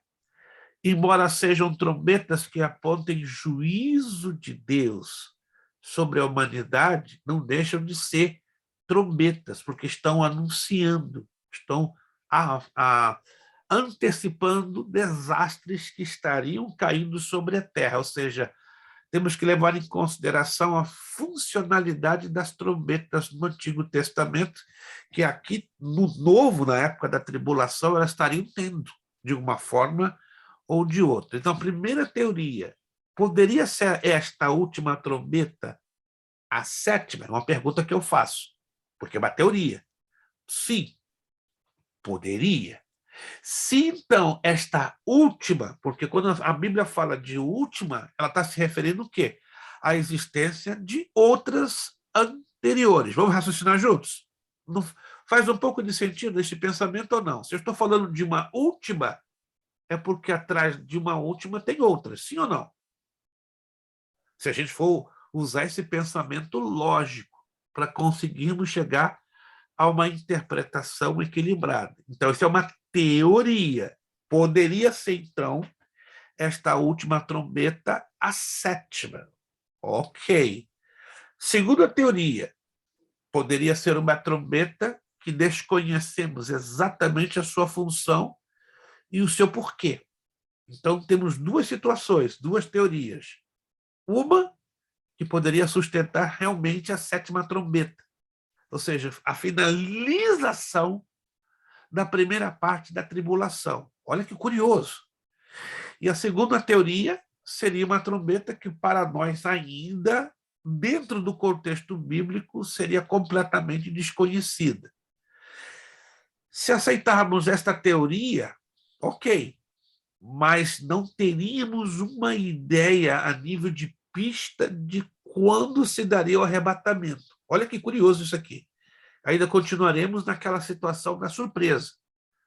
Porém, se apreciarmos a outra teoria, então teremos um referencial no tempo e no espaço de quando se daria o arrebatamento.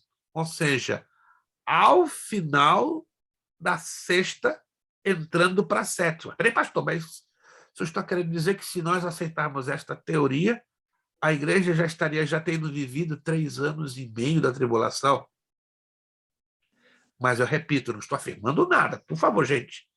Isso é uma teoria. Se alguém me perguntar qual das duas o senhor fica, confesso, fico com a última, de caráter desconhecido. Fico com a segunda, ou seja, não sabemos a procedência dessa trombeta, o porquê dessa trombeta, e, consequentemente, continua ainda no anonimato, digamos, no oculto, o momento exato do arrebatamento da igreja. Entretanto, uma primeira teoria, se a gente for levar em consideração a questão da expressão última, deixa-nos a pensar. Independente disto, sabemos de algo que é baseado naquilo que eu falei um pouquinho antes. A teoria de que vamos identificar o anticristo e presenciar, não viver, não passar situações iniciais da tribulação, esta eu dou sustentabilidade um pouco mais forte. Porque, eu repito, eu particularmente, me recuso a acreditar que a igreja vai entrar na tribulação de cabeça e experimentar as tragédias que vão serem abatidas do planeta. Vamos ver alguma coisa estranha, isso não tenho dúvida. Mas o sofrimento que o planeta vai viver, eu tenho dificuldade, baseado no texto de 1 de Tessalonicenses 5:9, porque Deus não nos destinou para a ira, senão para a aquisição da salvação em Cristo Jesus. Quantos estão me entendendo, gente? Quantos estão me entendendo, gente? Alô? Eu não estou aqui fazendo afirmações em cima dessas duas. É interessante a gente estudar todo tipo de teoria, para então colocarmos na balança do bom senso e na balança da Escritura para chegarmos a algumas possíveis conclusões. E nem todas as possíveis conclusões, né, vão nos direcionar para aquilo que julgamos ser o exato. Porque, repito, na escatologia só temos exatidão de 25% e nada mais. Alguém tem alguma abordagem a fazer? Faça agora, sobre este ponto. Esse ponto é um ponto estranho, um ponto curioso, um ponto chamativo.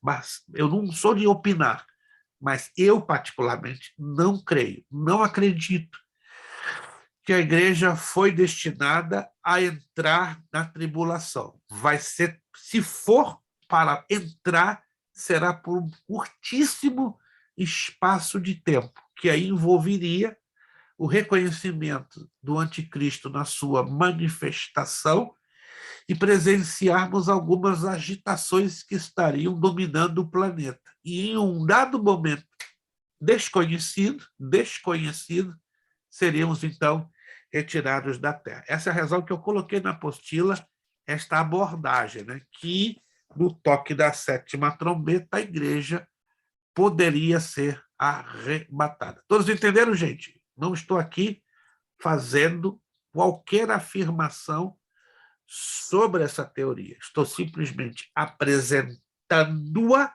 porque com certeza você vai ouvir da boca de outros evangélicos que batem do peito. Não, a igreja vai cair na tribulação.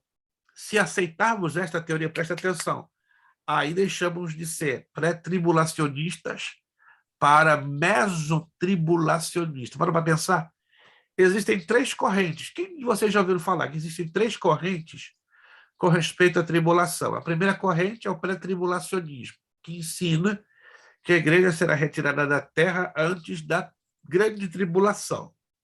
Todos, eu creio aqui, todos nós, somos pré-tribulacionistas. Quantos creem que a igreja vai ser retirada antes do pior, daquilo feio que vai bater aqui? Então, nós cremos que somos. Então, somos todos pré-tribulacionistas.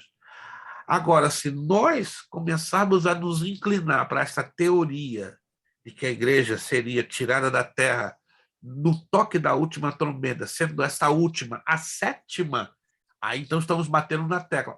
Então vai ser no final da primeira parte da tribulação. Aí seremos o quê?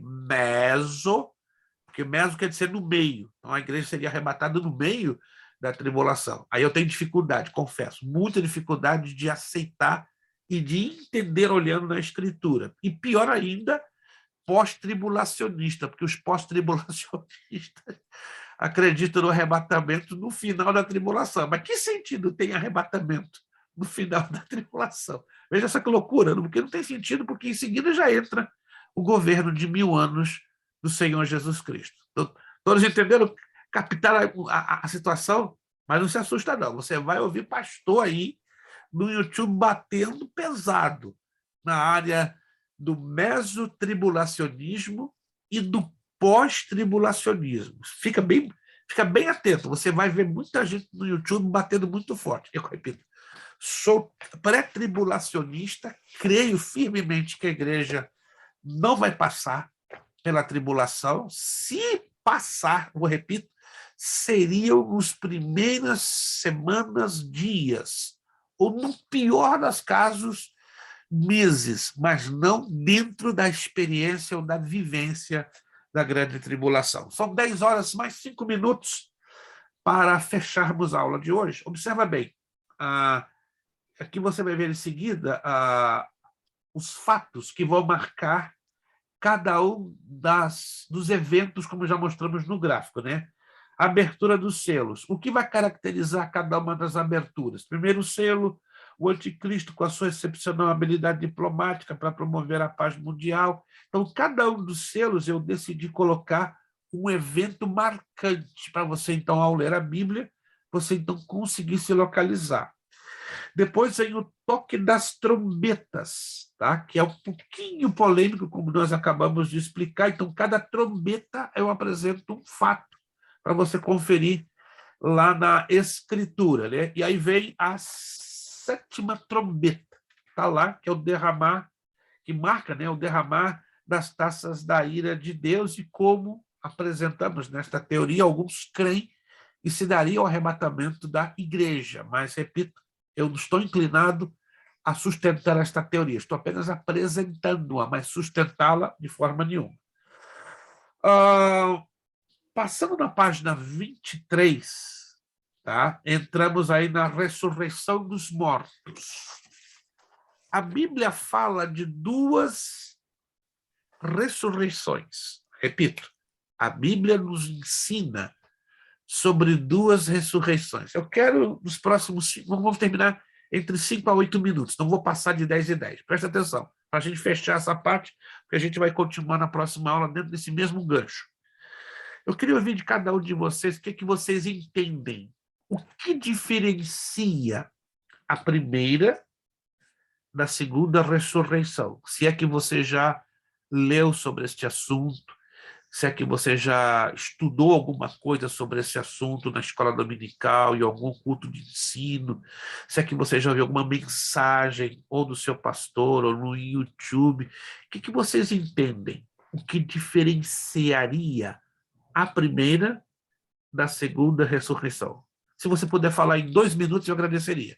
Bom, Fábio, abra o seu áudio e diga o que o irmão entende.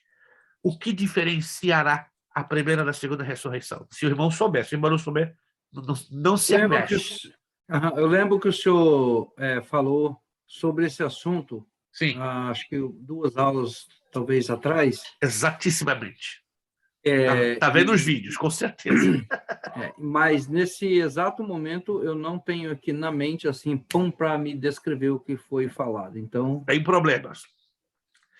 Irmão Kleber, não é obrigado, mas gostaria de saber se o irmão tem algum entendimento do que diferenciaria a primeira da segunda ressurreição. Nenhum. Não. Perfeito, sem nenhum problema.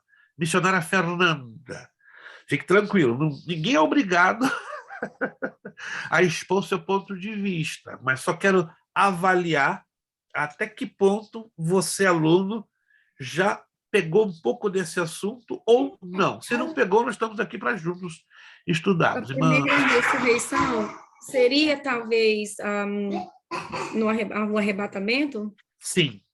E a segunda? Depois seria aqueles que morreram na grande tribulação, talvez? Ou após o milênio, algo do estilo. Algo do estilo. Ok, sem nenhum problema. Irmã Kelly, se pode opinar. Se não puder, também não tem problema, né? O que a irmã entende? O que diferenciaria a primeira da segunda ressurreição? Vamos lá. No seu entendimento. Não se preocupe se a irmã acertar ou não. Eu também penso igual. A primeira vinda de Cristo, que vai vir em glória, né? Só que ninguém vai ver ele. Correto. Somente vai ser arrebatados, né? Certo. O Espírito Santo vai vir até ele. Certo. E a segunda, a ressurreição vai ser daqueles que ficou na grande tribulação, que vão morrer, né? Degolados, aqueles lá, né? Que vai subir. E aí, na vinda, vai vir como é que fala? Jesus com os seus santos, né? Perfeito. E descer lá naquele monte, né? Naquele monte lá, devagar. Perfeito, perfeito. Ok. Wincy, obrigado, irmã Kelly. Wincy, o que diferenciaria no teu ponto de vista? Qual a diferença básica entre a primeira e a segunda ressurreição? Isso aqui, para mim, é importantíssimo, para a gente, então, trabalhar bem na próxima aula. Na próxima aula, então, vocês vão ficar encharcados sobre esse assunto. Vamos deixar vocês assim, ensaboados, encharcados e ó, brilhando igual a aliança de recém-casado. Vamos lá, Luiz. O que tu entendes? O que separaria, o que diferenciaria a primeira da segunda ressurreição? Pastor, sinceramente eu fico com o que eles já falaram até agora. Eu também não sei, não. Não sei. Ok, ok, sem nenhum problema. E Marielle, tranquila, se não puder se expressar, não tem drama, não tem desespero, mas no seu ponto de vista, o que a irmã entende? O que diferenciaria a primeira da segunda ressurreição? Pastor, o que eu vi aqui na apostila, né? Fala a segunda ressurreição dos ímpios para a condenação eterna. Uau! Não? Segura a irmã, Arielle, segura. Irmã Cássia. Se pode falar, se pode aparecer, fique à vontade, mas eu gostaria de saber qual a sua visão. O que diferenciaria, basicamente, a primeira da segunda ressurreição? Vamos lá, olha a surpresa que vem aí. A primeira ressurreição vai ser dos salvos. Certo. Depois no momento do arrebatamento. E a segunda vai ser de todos os outros que estavam mortos e não foram salvos para o julgamento final. Perfeito. Para a próxima aula, anote aí, nós vamos encharcar vocês na visão bíblica que diferencia a primeira da segunda ressurreição. Né? Nós vamos continuar nessa tecla. Mas eu tenho o prazer de dizer que de todos vocês, só 2 acertaram. Só a irmã Arielle e a irmã Cássia. Causa-me um pouquinho só de surpresa. Porque está na apostila, gente. E eu acho que vocês não leram com a devida atenção. Está ali. Na apostila, se você ler com calma, lá na ressurreição dos mortos. Ó, segundo a Bíblia, está aqui, ó. Está aqui, gente. Bem, aqui. Segundo a Bíblia, haverá 2 ressurreições. E com certeza você não leu, né? Não estou chateado nem triste, mas estou um pouco surpreso. Você não leu esse parágrafozinho, que deixa ali bem claro que a primeira ressurreição vai envolver todos os salvos, do Antigo Testamento até o momento do regresso de Jesus. E a segunda ressurreição vai envolver apenas os ímpios, os que morreram sem esperança. Agora, a primeira ressurreição, isso a gente vai trabalhar na próxima aula, vai ser dividida em 2 etapas. Aí que causa um pouquinho de dificuldade. A primeira etapa se dará no momento do arrebatamento. E a segunda etapa se dará no final da tribulação, quando os mártires da tribulação ressuscitarão. Como é que eu posso provar isso? Apocalipse, capítulo 20, versículo 4. Está ali, ó. Está aqui, ó. Ao final da tribulação, está aqui, ó. Passa um highlight aqui, ó, para você não se esquecer disso, ó. Ao final da tribulação, está aqui, ó, na apostila. Faça isso, faça um highlight para você não se esquecer disso. Vai haver a ressurreição dos mártires da tribulação. E está lá em Apocalipse, capítulo 20, versículo 4. Eu peço a gentileza, então, nessa semana, leia, ó, bastante essa partezinha aqui, ó, ressurreição dos mortos, primeira ressurreição, página 26, trabalhinho de casa, tá bom? Aí você vai ler a página 27, por favor, tenha bastante atenção, e a página 28, até antes da volta do sapato, que não precisa ler. Se quiser ler, fique à vontade, mas eu gostaria que você lesse bem essa semana, ó, esta parte aqui, da página 26, toda a página 27, tá? E metade da página 28 até aqui, antes da volta do Senhor Jesus. E faça o seguinte, você vai fazer a leitura com a Bíblia aberta, lendo versículo por versículo. Ih, pastor, isso aí é pior do que estar com o joelho no milho. Não. Não vai doer, só se doer os seus olhos. Mas eu te garanto que nem os seus olhos e nem o joelho vão doer, porque eu não vou colocar vocês de joelhos em cima do milho. é porque essa parte tem que ser bem entendida no que lemos na Bíblia. E aí, na próxima aula, eu vou lançar luz para ficar bem claro, entendeu? Bem explicadinho, bem mastigado, para que não haja a normal dificuldade, porque é uma dificuldade que eu reconheço que existe, né, de 90% dos cristãos em fazerem a distinção, o que diferencia a primeira da segunda ressurreição. Estamos combinados assim, gente? Estamos combinados? Posso contar com vocês na leitura dessas páginas? Vou repetir, tá? Página de número 26, toda ela, por favor, lê toda ela, Ressurreição dos Mortos, primeira ressurreição, toda a página 27 e metade da 28, mas não lê assim, de qualquer maneira. Leia com a Bíblia aberta, ou seja, os textos que apresentarem ali, vai pegar a sua Bíblia e vai ler. Anota, faz considerações, procura ter em mente as diferenças que vão marcar a primeira da segunda ressurreição. Então, irmã Ariela e irmã Cássia, parabenizo que vocês devem ter lido a apostila e descobriram as diferenças, né? Os demais devem ter passado muito rapidamente, claro, né? E quando se lê muito rápido, não se percebe as diferenças. Tá ok, gente? Deixa eu perguntar a vocês, Deus nos falou alguma coisa nesta noite através desta aula? Nos falou alguma coisa? Sim ou não? Deus nos falou? A mim me falou muita coisa, gente. Muita coisa.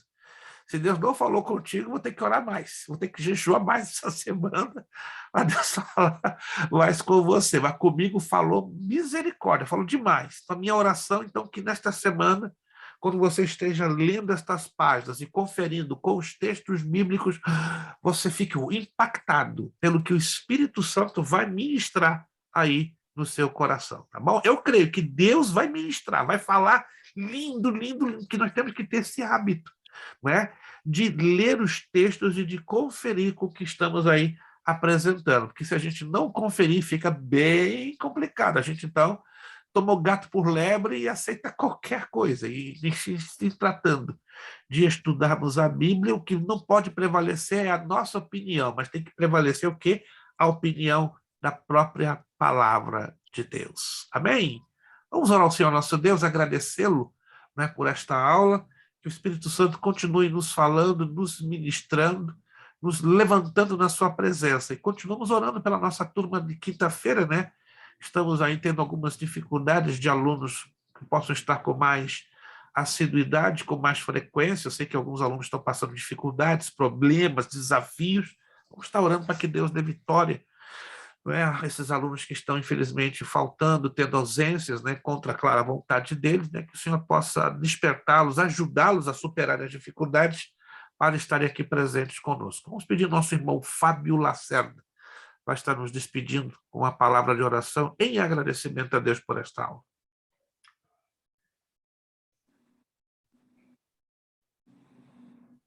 Amém. Glória a Deus. Aleluia. Louvado seja o nome de Jesus Cristo. Deus maravilhoso e santo, louvamos Graças te damos, o teu nome, Pai, por todos os benefícios prestados ao nosso favor. Aleluia, Deus, te louvamos, ó Pai, pela salvação em Cristo Jesus, nosso glória a Senhor. Deus. Deus, somos gratos a Ti, Senhor, por este dia maravilhoso, por mais esta aula. Glória a Deus. Ó Deus, que aprendemos tanto, Senhor, da parte do Senhor através do pastor. Aleluia. Ó Deus, que o Senhor continua abençoando a vida dele, a casa dele, a sua esposa, Senhor, a recuperação dela. Ó Deus, tudo aquilo que eles precisarem da parte do Senhor, que seja derramado sobre a vida deles, em nome na casa de Jesus. deles.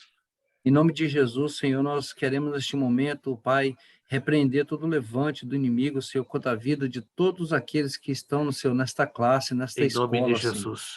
Ó Deus, nessa classe, principalmente de quinta-feira, ó Deus, todas as dificuldades que têm aparecido, nós pedimos a intervenção do Senhor para que nós possamos ter, Senhor, a disponibilidade de estar, Senhor, estudando a Tua palavra. Em nome ó de Deus, Jesus. que nós sabemos, ó Pai, que quando decidimos estudar a Tua palavra, quantas coisas se levantam. É verdade. E às vezes nós não percebemos que é da parte do inimigo e não prestamos atenção.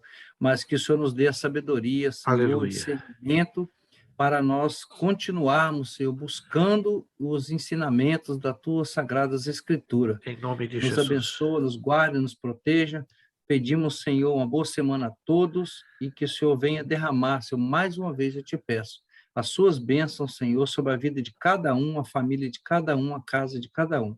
Em nome de Jesus, amém. Não vá embora sem antes pronunciar o nosso lema: seriedade. Seriedade. Compromisso. Compromisso. Disciplina. Disciplina. Seriedade. Seriedade. Compromisso. Compromisso. Disciplina. Disciplina. Seriedade. Seriedade. Compromisso. Compromisso. Disciplina. Disciplina. É necessário que ele cresça. É necessário que ele cresça. E que eu diminua. É necessário que ele cresça. É necessário que ele cresça. E que eu diminua. É necessário que ele cresça. É necessário que ele cresça. E que eu diminua. E a Deus damos o quê? A honra, a glória e o poder. Muito obrigado pela presença de todos, pelo grande esforço. Ótimo final de quinta, ótimo final de semana e até a próxima semana, dia 9, se assim Deus nos permitir. Muito obrigado. Deus os abençoe e a paz do Senhor a todos. Muito obrigado.